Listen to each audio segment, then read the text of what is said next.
Let's talk about Canada, our famously polite, maple syrup-loving neighbor. But in 2025, that calm was shattered by Donald Trump's return to the White House. Trump wasted no time, slapping a 25% tariff on all Canadian goods, blaming Canada for America's fentanyl crisis, despite zero evidence. By July, he hiked tariffs to 35%, with separate 50% tariffs on Canadian steel and aluminum, and 25% on cars. His logic? Canada's retaliation and failure to fix a drug problem it didn't cause.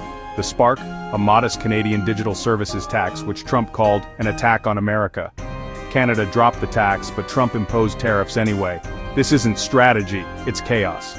Trump's tariff blitz hit 23 countries, raising the US baseline tariff to 10% and isolating America economically.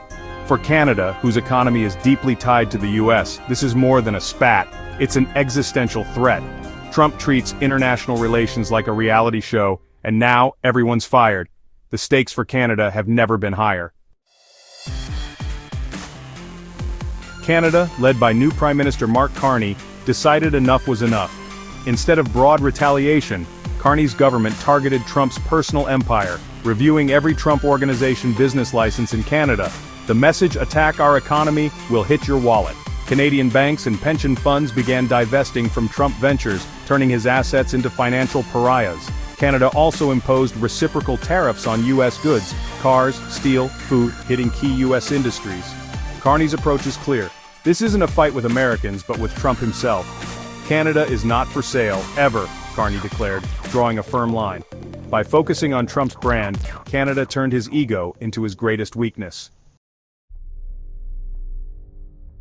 The fallout is immediate. Trump's hotels in Toronto and Vancouver are emptying out, the brand now toxic in Canada.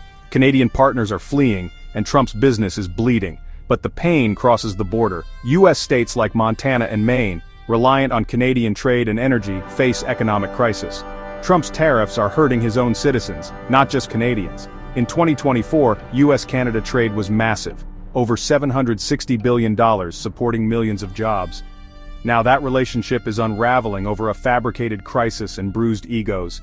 The USMCA trade deal, up for review in 2026, is on life support. If it collapses, decades of economic integration could vanish overnight. The cost of this feud? Economic chaos on both sides, all because of a trade war nobody wanted. Prime Minister Carney isn't waiting for the US to change. He's pivoting Canada's foreign policy, building bridges with the UK and EU, not walls with America. Carney's handshake with UK Prime Minister Keir Starmer sent a clear message. Canada is diversifying.